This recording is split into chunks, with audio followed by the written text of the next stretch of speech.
You're listening to Driving Performance, your go-to podcast for unmatched expertise in the world of buying and selling an automotive dealership.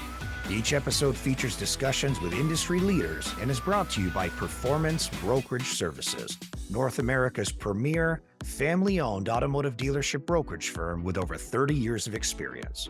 We're here to ensure you gain the most reliable insights to confidently navigate a transaction and accomplish your unique goals. Whether you're looking to buy or sell, we prioritize building lasting relationships and maximizing the value beyond the transaction level. Here are your hosts, Jamie Farley and Paul Keckney, for another segment of The Dealer's Journey. Hello, and welcome to another episode of Driving Performance. I'm Jamie Farley. And I'm Paul Keckney. Today, we will have an exciting discussion lined up as we dive into the story of the Serra Automotive Group.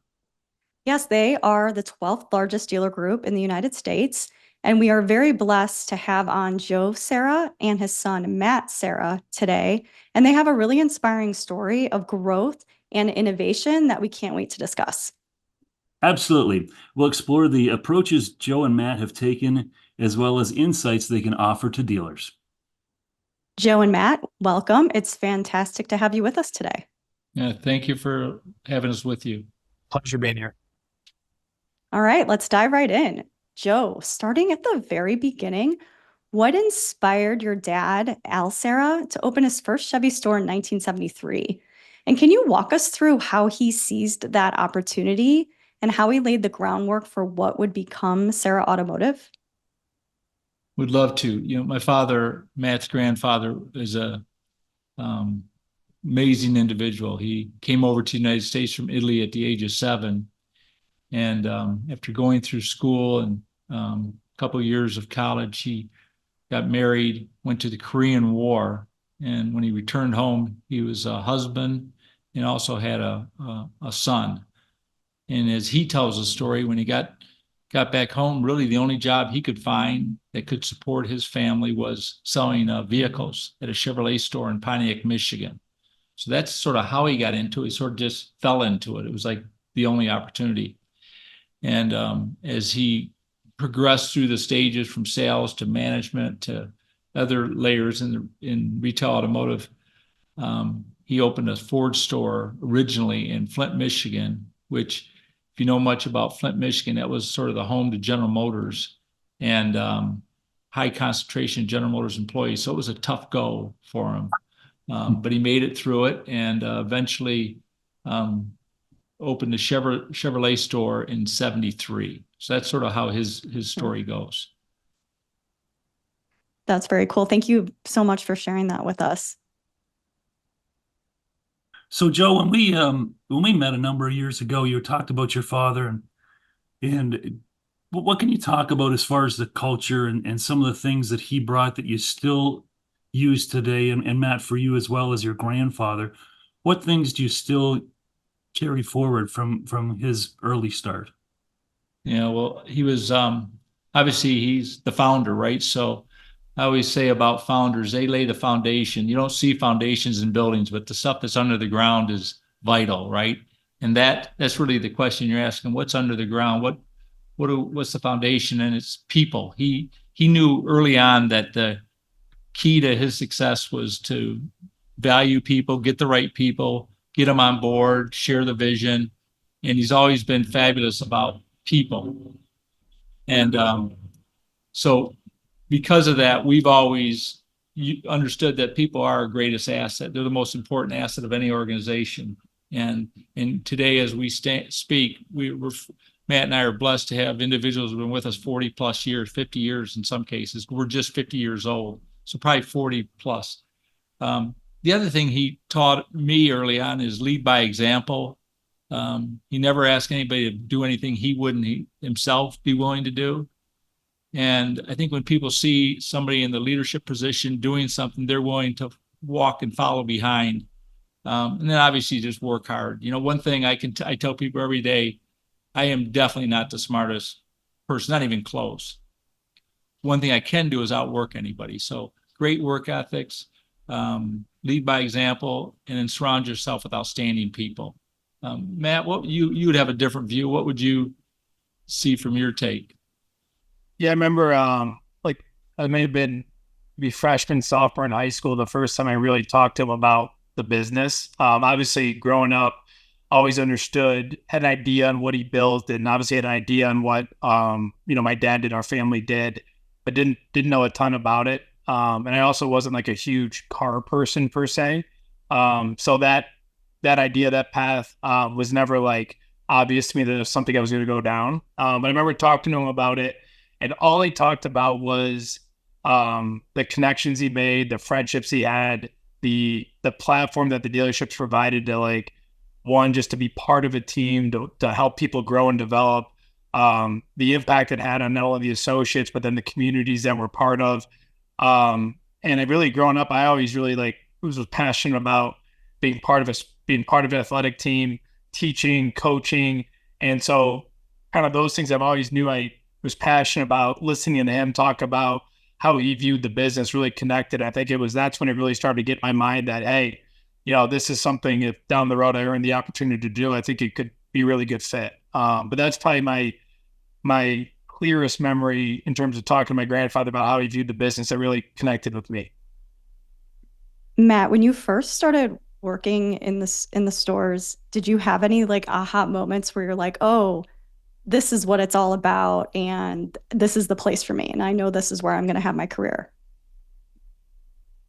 Well, I remember from a aha moment, again, like I said, I think that moment we talked about, called freshman, sophomore year of high school, I had like the idea of like, yeah, I think, and one thing too, to back up, my parents, both my mom and my dad, again, even though my dad owned the company while I was growing up, he did not, and to this day, we do not run it like a traditional family business. We run it as a private business with family values. And part of that is like, we didn't grow up talking about the business at dinner. We didn't grow up with the expectations that we were going to be part of it.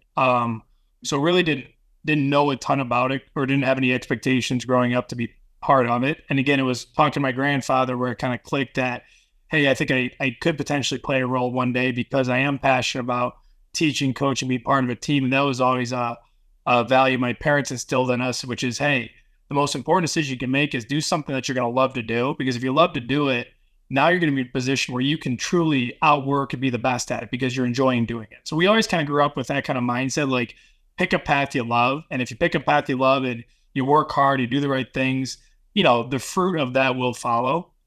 So again, that kind of combination, realize, okay, there could be a path there. And then also, like, as I got closer to actually starting my career, one of the takeaways I always got from my grandfather was just really to focus on the customer and focus on the associate, and the rest will take care of itself, which really helped me. Because I remember coming out of undergrad, you start in the real world for the first time. It's super overwhelming. Like none of it's like you learn at school. School, everything is so like black and white, cut and dry. You get in the real world, and it's like, I don't know. To me, I remember just being like so overwhelming. But going back to that principle and foundation of just, okay, learn as much you can about your team, really understand them, what drives them, what they're passionate about, what their goals are, and figure out how you can make things better for them. Same thing. Listen to the customers, understand the feedback they're giving you, and figure out ways we can improve the experience for them. That was a good focusing mechanism for me, and probably my first aha moment in terms of how to take something as complex and could be overwhelming as, being part of a car dealership, to really simplify and having a clearer frame of mind. And that helped me a lot early on. Yeah, those are really timeless lessons that sounds like makes up the DNA of Serra Automotive Group. That's really great to hear.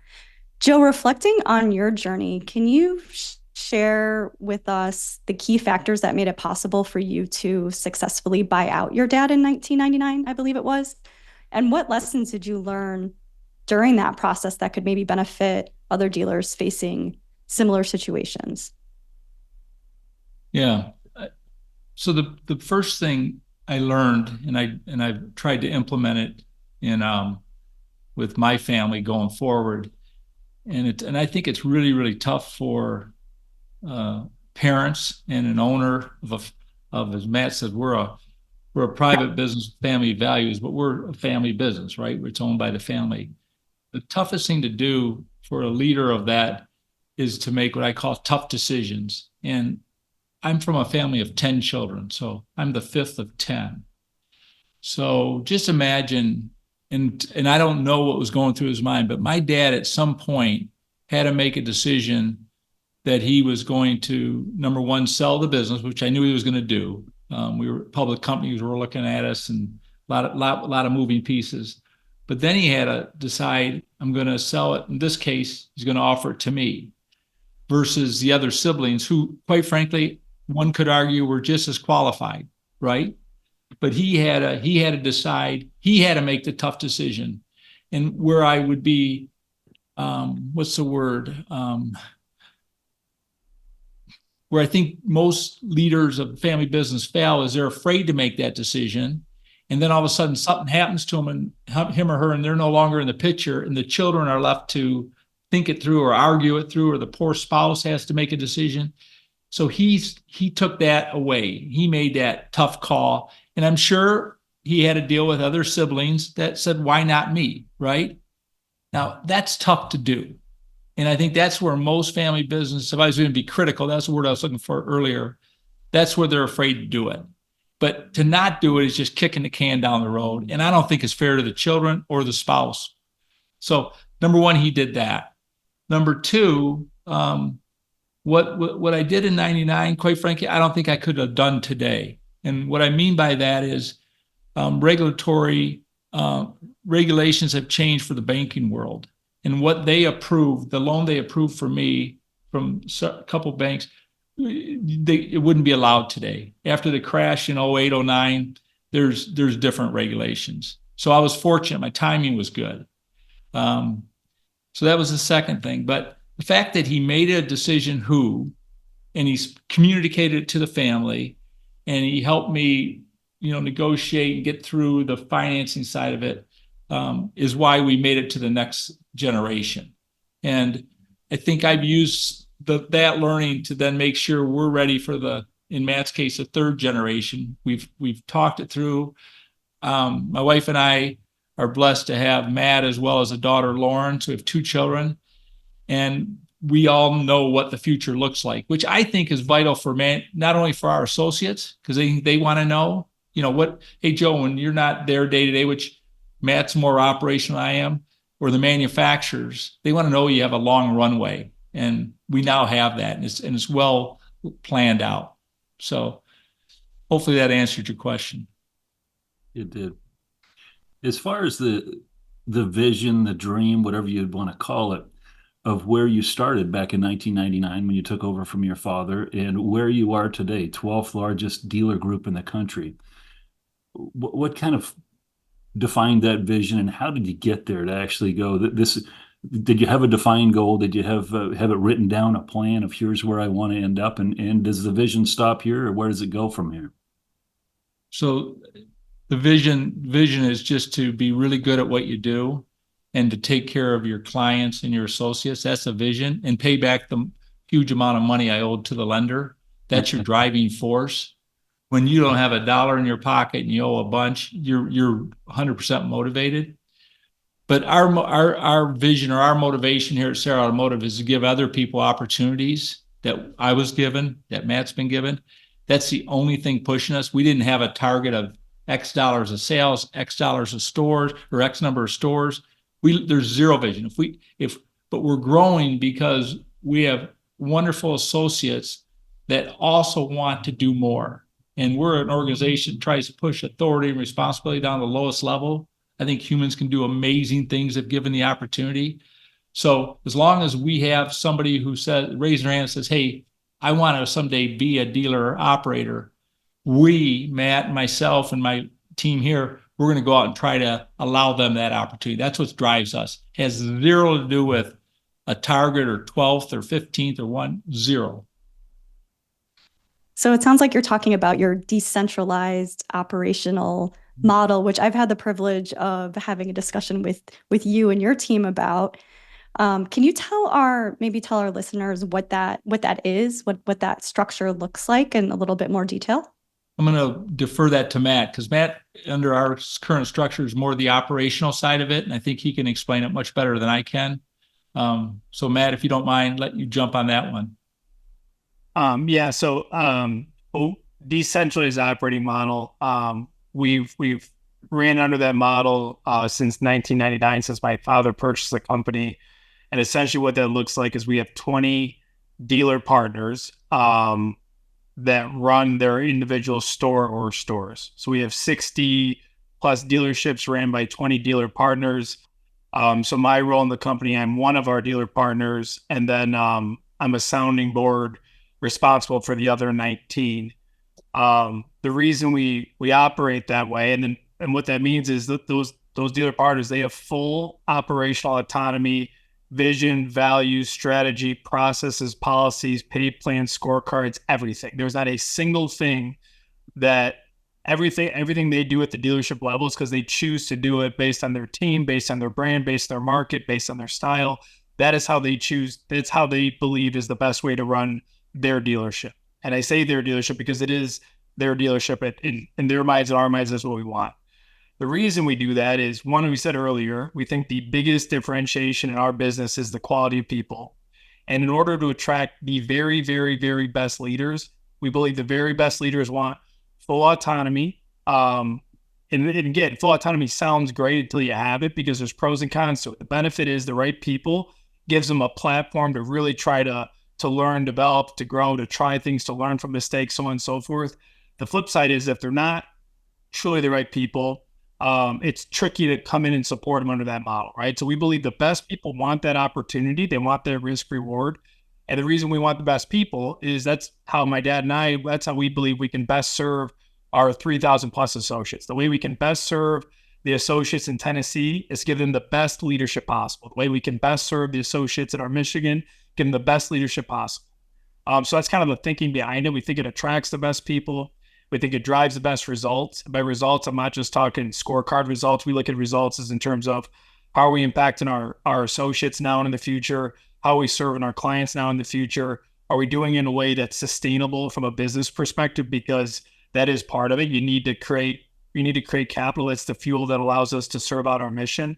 And we believe creating a platform that attracts the best entrepreneurs, put us in a position to do that at a high level. And as my dad said earlier, that's what fuels our growth, right? The best entrepreneurs produce the best future entrepreneurs. And that then puts us in a position where we owe it to the next generation of dealers to go out and find opportunities for them. So that's kind of the cycle. That's kind of the flow. Dad, what would you add to that? The only thing I'd add is when we say decentralized, we really mean it. And we've ran into many, many dealers or operators out there that tell me they're decentralized. And yet when we get talking to them, they're not decentralized. They're doing they might be in charge of pay plans for their partner. They might be in charge of the type of business strategy that they're doing. We truly do lean upon our partners to run their dealerships. That being said, the network of partners serve to help each other. They're great resources. So like if I as a partner have a problem, I'm going to reach out to Matt and say, hey, I'm having an issue here. Matt knows what the other stores are doing, so he can connect this one partner with another partner or two and say, don't rethink it. It's already been solved over here in Champaign, or it's solved in Cherville. Make sure you guys connect. And so we work very well amongst our partners. We all care for each other. We're competing against each other, right? But we care for each other. So we're not alone. We've got a great network of wonderfully talented individuals that all care for one another. So question, when it comes to partners, how do you determine who's going to be a partner? Do they work for you for a period of time? How does it look for myself, an associate working for you, and if I've got a goal to be a dealer? Yeah, so it depends. 2/3 of our partners came from within. So that means they could have started at any position, worked their way up and through, and obviously, like, one, my dad and I really enjoy that. It's really neat and cool to see somebody that starts entry-level position, work their way up, and now get an opportunity to go be a partner to run their own dealership or dealerships. Like, we obviously get a lot of joy out of that. And the benefit there too is you obviously really know the person from a character perspective. They have a really good understanding, even though every dealership might have different processes and strategies. The core values are the same. So they really understand what it means to be a dealer partner. They really understand the leadership standard we're talking about. They really understand how we do business in terms of how we treat associates, customers, and how we give back to the community. So they'd get that. So that's one of the huge benefits of folks coming from within. Now, the downside, though, is they only know what they know, right? So about a third of our partners come from the outside. And that, if you can do that right, is also a tremendous boost to the organization. Because as my dad was saying earlier, even though every partner stands on their own and every partner runs the dealership their own way, there is a tremendous amount of synergy and learning from our partner peer group, right? So we've been really fortunate. We've gotten some fantastic partners from the outside. And we let them know, like, we hold it is the most important, like, if we get the dealer partner position right, then life is good. A lot of good things happen. And if we miss it, and we have an obligation to a lot of people to help correct that. So it's a really, really, really high bar from the outside. And we've got some fantastic people. And every time we bring someone in from the outside, they tend to bring a different skill set, a different experience, a different capability that tends to find its way and make an impact through the different dealerships in the organization.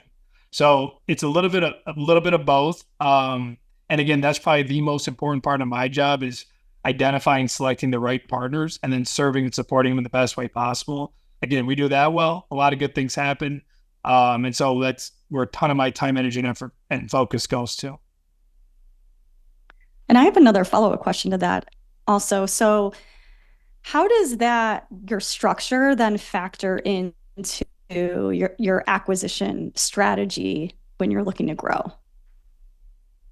Yeah, I think so when we're looking to grow, because of our decentralized model, we can truly look at any market. Like, we're not constrained to Michigan or some of the other states where we just have a cluster of stores. We can go anywhere.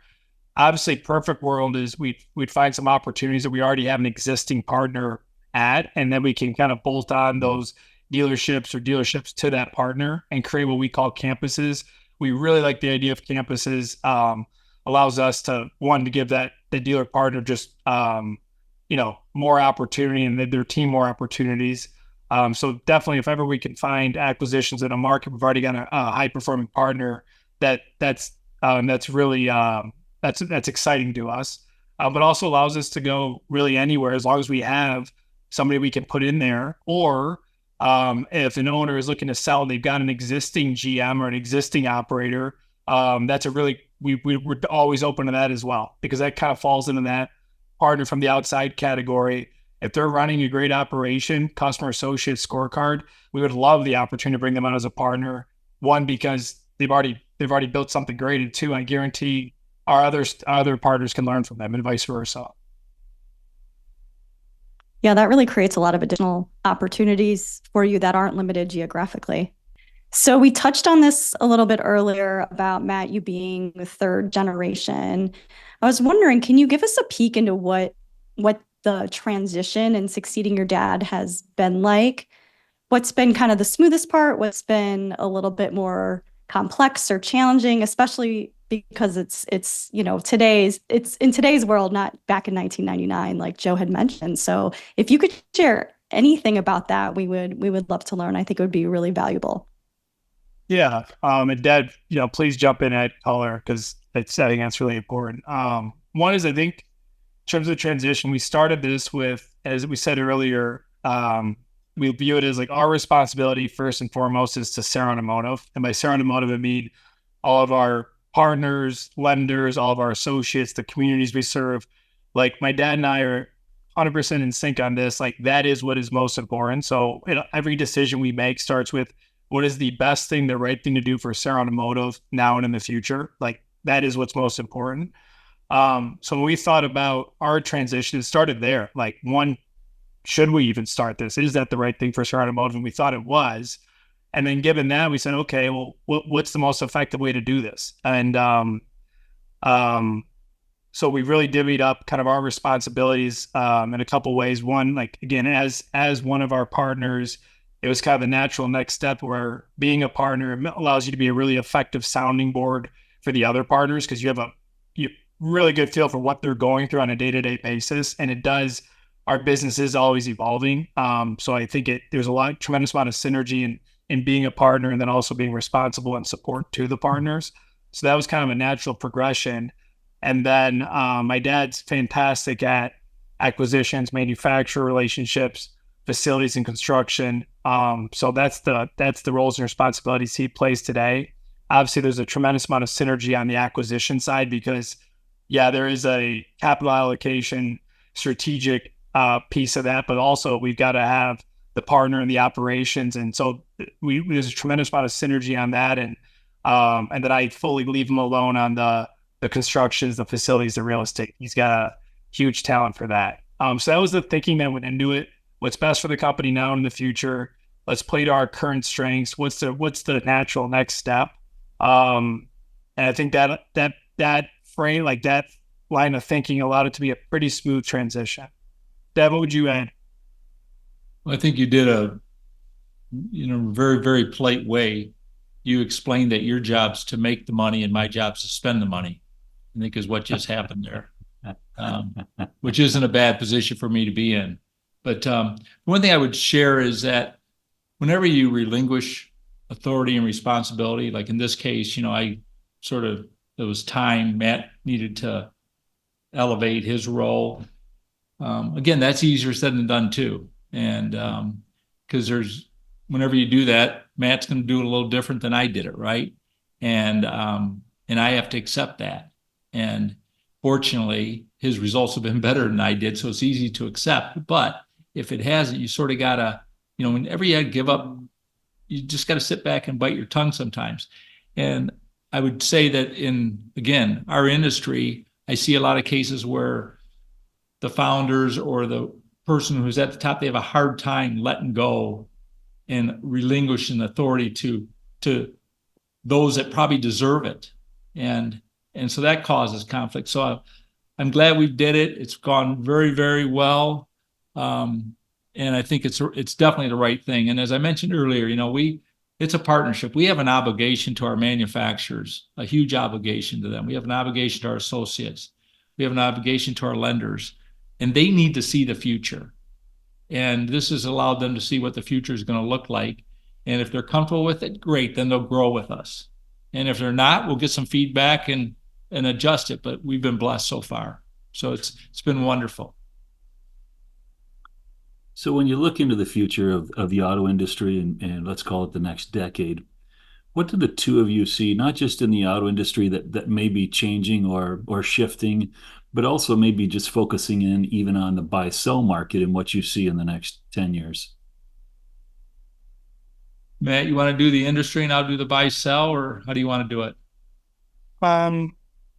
Yeah, so you said, so say it again. So the outlook of the industry, or one more time? Yeah. So as you look into the future, first of all, what do you see changing or shifting in the auto industry in general, and then specifically, what are you seeing in the buy-sell market over the next decade? What do you see changing? Yeah. So I guess the way we always look at it is I try to focus on the things that I think are highly unlikely to change, right? So I think the things that are highly unlikely to change, then we focus on how to get better at those, right? So one is this business is still going to be, the differentiator is going to be quality of people, flat out. So we're going to continue to focus on how do we create the platform, the environment to attract the very, very best, right? And I'm confident that it's true today, it's going to be true 10 years from now. After 10 years, who knows? No one could think, I can't think that far ahead, but whatever. We're confident that'll be the path going forward. Also confident, like, we are going to be the place where we need to fix cars, right? And I understand that as EVs make up a bigger mix, the way we fix cars might look a little different than the way we do today. It's still going to take super talented technicians. So how do we continue to improve our capability of attracting, developing, and retaining the very best technicians in the industry? That's something we're going to stay super focused on. And then on the sales side, I think it's going to allow us to differentiate more than we are today. I think now that we're introducing different powertrains, which I do believe different powertrains are better solutions for different people, different situations, it's going to force us to be even better problem solvers than we are today. So rather than just selling cars and being retailers, I view us as we got to be world-class problem solvers. So that's a capability we're going to keep spending time, energy, and effort on getting better at. So that'd be the big three. How do you attract the very best people? How do you build out the world-class technician capability, earn the right to have the very, very best in the industry, and create an environment where they can, perform at the highest levels? And then how do you keep improving your problem-solving capability? I think we're going to focus on those three things. They keep making things simple and easy for consumers, keep making a great environment for people to grow and develop. And that's kind of where my focus is today, and will continue to be, I guess, as the industry continues to evolve. But Dad, what would you say on the buy-sell side? So on the buy-sell side, what has happened in the last 5 years, maybe longer, but the values of these assets, these dealerships, has changed just overnight. And we're looking at deals all the time, looking for opportunities. And what we're paying today versus what I paid back in '99, it's beyond mind-boggling. And so, now because of that, we're entering a period of in retail automotive where business is back to normal. Inventory levels are now high again, but on top of that, we have rising interest rates and higher personnel costs. So we're back in the retail automotive business way I knew it back in my days, which we love. So that's going to create opportunities. But I think we're kidding ourselves if it's going to mean a massive drop in blue sky or goodwill values. There will be adjustments, and there might be some bringing down, but the world, whether it be PE or whatever, they've realized that this is a real valuable asset that you can get a great return on if done right. So we've got some new players in this arena. And so because of that, we as an organization just have to be smart, make the right choices on the right franchise in the right location. But I don't see values coming down to where they were. I see business being tougher. I see net profits being less, but we say all that, and it's an outstanding business to be in. But because of the high values, I'll go back to something Matt said earlier. Matt mentioned where we get our operators from, and Matt touched on general managers of a store we might be looking to buy. Because of these rising values, if a dealer operator really had an individual that he grew with and really ran the store, and the partners, maybe dealer operators, maybe even spending half a year or more, in Florida or wherever, in the old days, you could sell to that general manager. Well, today with these values, it's pretty hard to do that, even though you want to. You'd love to have the guy or the gal take over, but I really got to sell it for what it's worth because I have it's my estate, right? So that's a role we can play. We can be the financing for that general manager, allow the operator to allow that person to get their opportunity, but yet he or she gets all of her chips off the table. So this maybe segues into a question. When the two of you look at an opportunity, what are some of the key factors? Let's say maybe the top 4 or 5 things that make it either a good fit or a pass for you. One would be, is it in a market where we already have a dealer partner, right? If there is, that's when we want to move on. What else would you say? We prefer volume stores. The bigger, the better. And the reason being is we got this dealer partner that we want to give an opportunity to. We want them to have the best opportunity that exists today. So we like larger stores that can generate enough growth for us to hire the right people, spend the right money, and still get a return. We prefer, a lot of people will go after broken stores because they're going to pay less. I don't have time for that anymore. I'd rather take a racehorse and try to keep it running as fast as it can. We'll pay the money to get the right stores. Plus, when we bring those stores in, we learn from them. Like I said, the good ideas, the good operators, good results, they have a way of working themselves through the other partners. There's always, even though we run differently, there's always synergy cutting across both ways. But no, it just, I always tell people, I hate to tell them what type of store I'm looking for because I only want it. If you bring one to us, we can tell you in 24 hours if it works for us, if we want to learn more.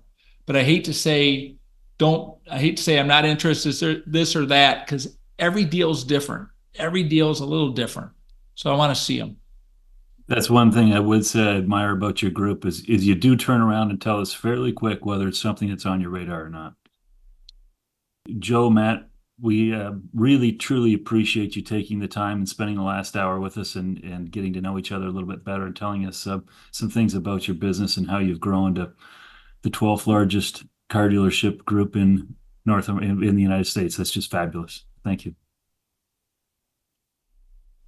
Thank you. Thanks, guys. Just one last thing before we close. How can our listeners follow you just to stay updated on Serra Automotive and any insights you may be sharing in the future?